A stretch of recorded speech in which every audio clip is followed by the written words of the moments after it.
Halo gengs, kembali lagi bersama aku di channel Nox TV. Kali ini aku akan membawakan sebuah alur cerita film yang sangat seru banget nih, yaitu perjuangan seorang ibu yang harus bertahan hidup di sebuah kontainer yang terombang-ambing di tengah lautan. Bahkan nih gengs, dia melahirkan anaknya itu di dalam kontainer itu seorang diri. Kira-kira akan seperti apa sih perjuangannya? Tanpa banyak basa-basi lagi, still in Nox TV.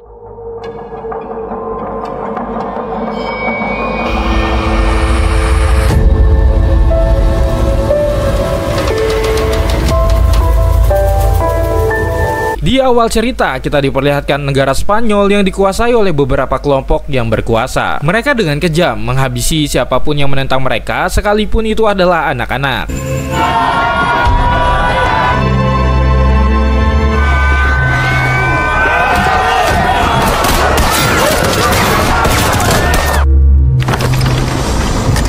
Dalam situasi berbahaya ini, sepasang suami istri yang bernama Nico dan Mia memutuskan untuk pindah ke negara tetangga, yaitu Irlandia. Ia mengajak istrinya yang sedang hamil itu menyusup ke dalam kontainer kapal kargo. Tidak hanya Nico dan Mia, beberapa keluarga juga berpikiran hal yang sama, karena mereka sangat ingin keluar dari negara yang sangat kacau ini. Walaupun ilegal, untuk menyusup ke kapal kargo tidaklah gratis. Mereka harus membayar kepada penyeludup dengan nominal yang tidak sedikit.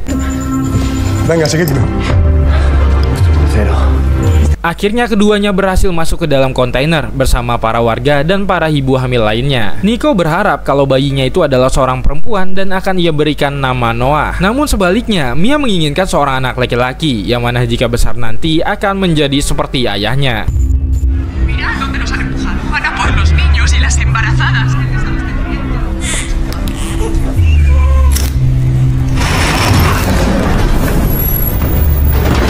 Setelah menunggu semalaman di dalam kontainer, mereka dikejutkan dengan para penyelundup yang membawa banyak orang yang juga ingin pergi dari negara ini. Para penyelundup itu akhirnya membagi menjadi dua kelompok dan akhirnya membuat Mia dan Nico menjadi terpisah.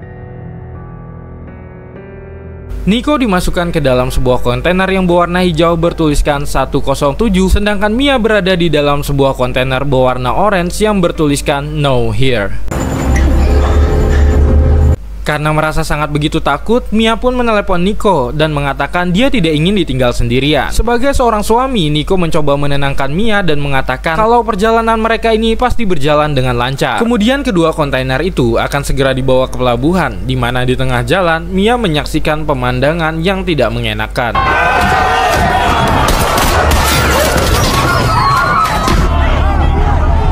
Sesampainya di pelabuhan, kontainer-kontainer itu akan diperiksa oleh para tentara. Salah satu ketua tentara itu memeriksa kontainer yang bertuliskan No Here yang membuat supir truk ini menjadi keringat dingin. Namun untungnya saat membuka kontainer itu mereka tidak mendapatkan apa-apa, karena Mia dan para penumpang bersembunyi di balik besi kargo.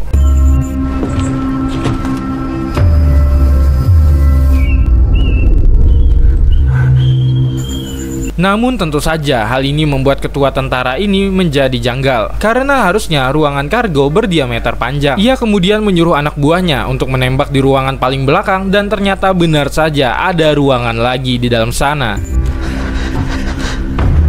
Saliendo. ¿No queréis salir? Ketua tentara ini menawarkan mereka untuk keluar sendiri, atau tidak mereka akan menghabisi semuanya dengan menembaknya. Namun Mia berinisiatif untuk menaiki kotak pengiriman, dan saat salah satu penumpang menampakkan dirinya, para tentara itu menembaknya, lalu menyuruh anak buahnya untuk menghabisi semua penumpang termasuk juga anak kecil dan perempuan. Melihat kejadian itu, Mia hanya bisa terdiam sambil menutupi mulutnya.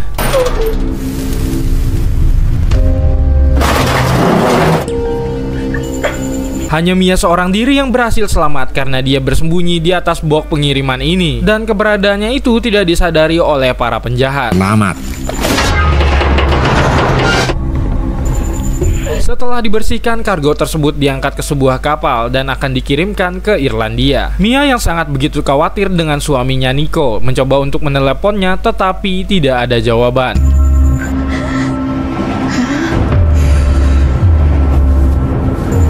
Saat kapal ini akan berlayar, Mia menemukan salah satu tas milik penumpang, yang mana isinya sebuah alat bor, minuman, makanan, handphone, dan sebuah lampu pelintir.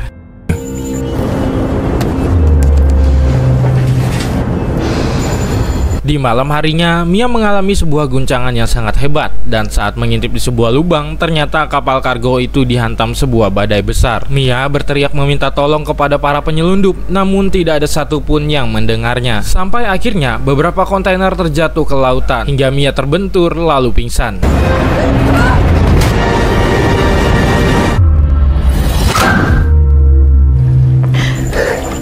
Saat ia tersadar, dirinya itu sudah digenangi oleh air. Ternyata kontainer yang ia tumpangi ini telah terombang-ambing di tengah laut, terlempar bersama kontainer lainnya.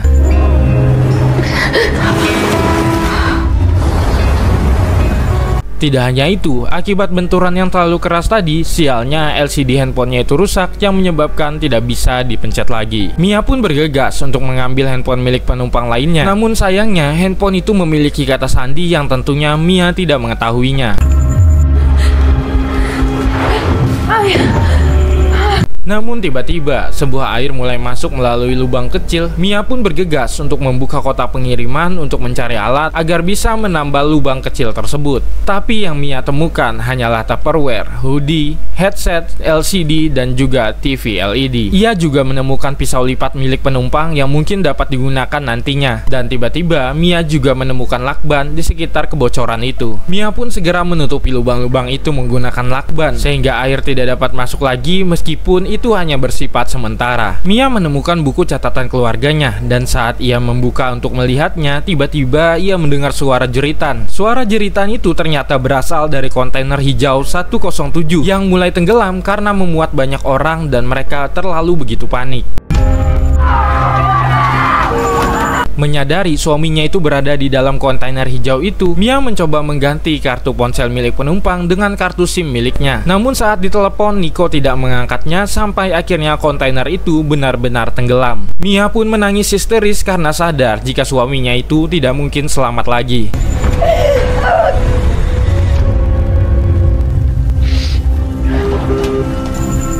Malam harinya, Mia mulai putus asa dan mencoba mengakhiri hidupnya. Namun saat melihat bayinya itu mulai bergerak, dia pun mengurungkan niatnya.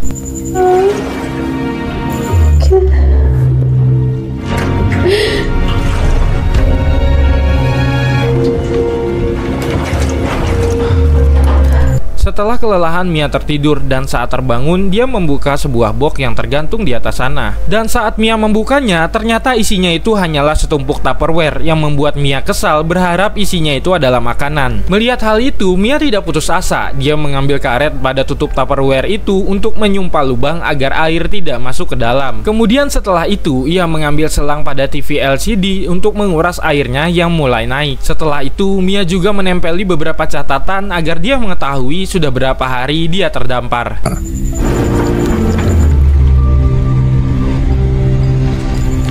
Saat Mia menyiapkan peralatannya, tiba-tiba teleponnya itu berdering. Ternyata itu dari Nico yang masih hidup, yang mana sebelum masuk ke pelabuhan, para penyelundup itu telah membuangnya. Mia kemudian memberitahu Nico bahwa dirinya terjebak di dalam kontainer dan terombang-ambing di tengah lautan. Mendengar hal itu, Nico pun kebingungan, tetapi dia tetap optimis dan berkata bahwa dia akan segera menjemput istrinya itu.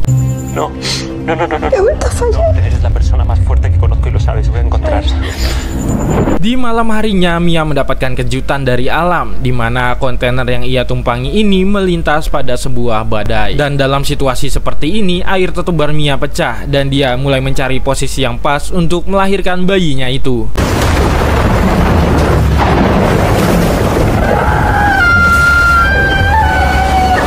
Setelah berjuang dengan cukup keras, Mia pun akhirnya berhasil melahirkan bayinya itu yang berjenis kelamin perempuan.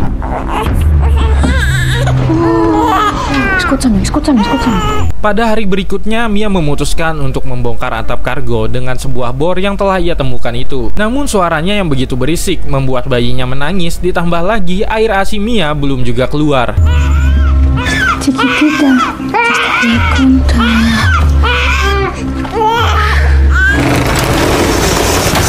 Mia terus melanjutkan mengebornya sampai akhirnya baterai bor tersebut habis.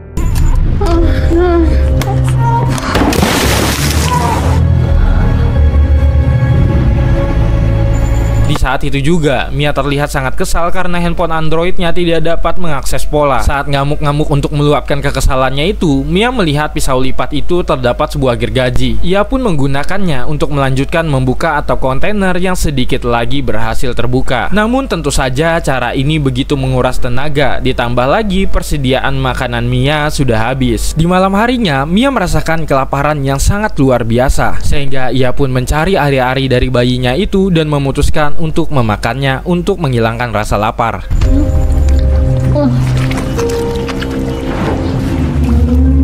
Tiba-tiba, Mia dikejutkan dengan suara paus biru yang menyundul-nyundur kontainer miliknya. Dan di saat itu juga, Mia segera menggendong bayinya itu lalu memukul-mukul kontainer tersebut untuk mengusir paus biru itu.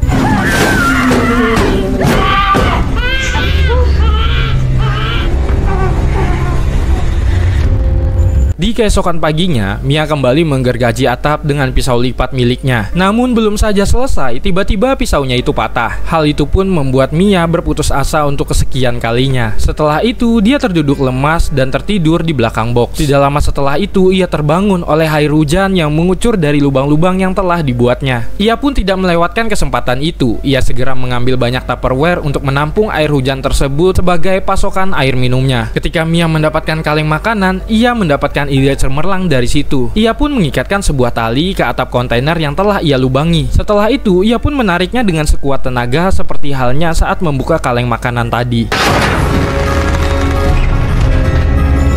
Dan akhirnya berhasil membuka atap itu terbuka lebar.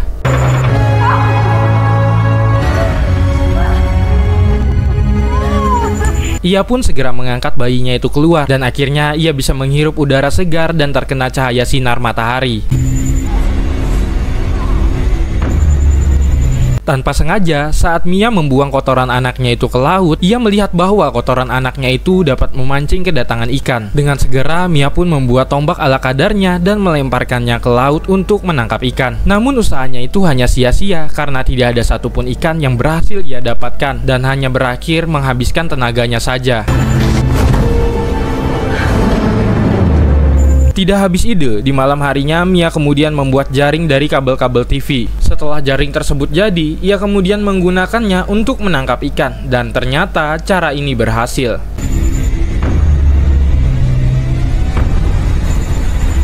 Mia pun menangkap banyak ikan sebagai cadangan makanannya. Setelah perutnya terisi dan tenaganya kembali, Mia membuat sinyal SOS lalu memasukkannya ke dalam Tupperware. Lalu kemudian Tupperware itu ia lemparkan ke lautan dan ia biarkan hanyut di bawah ombak. Ketika di malam harinya, saat bersantai dengan bayinya di luar, Mia mendapatkan telepon dari Nico. Ia pun dengan segera mengangkatnya. Nico berbicara dengan Mia melalui telepon dengan nada yang tertatih-tatih. Nico mengatakan kalau dia berhasil mencuri kapal tapi ia terkena tembak oleh tentara sehingga dia kehilangan banyak darah. Maka dari itu ia menelepon istrinya ini untuk mengucapkan kata perpisahan karena mungkin saja dia tidak akan selamat. Sebelum meninggal, Mia mengatakan kalau bayi perempuan mereka itu akan diberikan nama Noah sesuai permintaan Nico.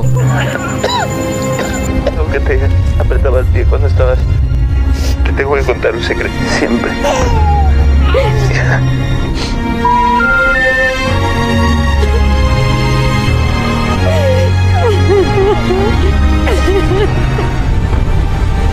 Di hari berikutnya, yaitu hari ke-23, air sudah menyentuh batas maksimum. Mia kemudian membuat rakit untuk berjaga-jaga jikalau kontainer ini tenggelam. Ketika ia lagi membuat rakit, tapi tiba-tiba satu burung camar mendarat di kontainer, yang mana artinya dia sudah semakin dekat dengan daratan. Di malam harinya, Mia melihat kalau kontainer ini mulai tenggelam. Namun Mia nekat masuk ke dalam kontainer itu untuk mengambil sesuatu di dalamnya. Tetapi sialnya saat berenang, kakinya itu tersangkut tali, sedangkan anaknya Noah mulai tersapu ombak di atas sana. Saat kontainer tersebut tenggelam, Mia dengan segera memotong talinya dan segera kembali ke permukaan. Saat Mia berhasil kembali ke permukaan, sayangnya dia sudah kehilangan Noah dengan rakitnya. Tiba-tiba seekor paus biru berukuran besar muncul. Paus itu menuntun Mia ke arah Noah, lalu menyemburkan air ke arah Noah yang membuat Noah menangis. Mendengar tangisan putrinya itu, Mia pun akhirnya mengetahui keberadaannya. Ia pun segera menghampiri putrinya itu, tetapi sayangnya dia tidak bisa menaiki rakitnya karena rakitnya itu terlalu kecil. Mia hanya bisa berpegangan dengan rakit tersebut lalu mengikat dirinya dengan rakit itu.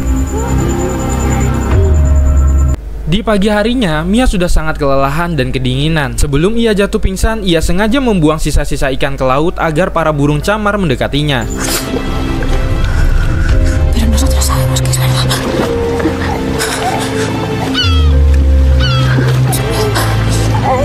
Sementara itu, tidak jauh dari rakit Mia dan anaknya ada sepasang nelayan dengan anaknya yang sedang menjaring ikan dengan santai. Hingga akhirnya istri dari nelayan itu melihat sebuah rakit yang dikelilingi banyak sekali burung camar. Pasangan nelayan itu pun memutuskan untuk segera mendekatinya. Dan setelah diangkat, ternyata rakit kecil itu berisikan bayi Noah. Sedangkan Mia hilang entah kemana. Kemungkinan besarnya Mia sudah tenggelam ke dasar laut. Namun ketika pasangan nelayan itu memeriksa rakit Noah, mereka menemukan tali kabel yang menjulang ke laut. Tentu saja dengan segera pasangan nelayan ini menariknya, dan setelah diangkat ternyata itu adalah Mia yang sudah tidak sadarkan diri. Mereka pun langsung melakukan pertolongan pertama sampai akhirnya Mia pun berhasil diselamatkan. Mia yang sudah sadarkan diri kemudian memeluk erat bayinya itu dan menangis karena dia selamat dan akan segera dibawa ke pulau Finlandia. Dan film pun selesai.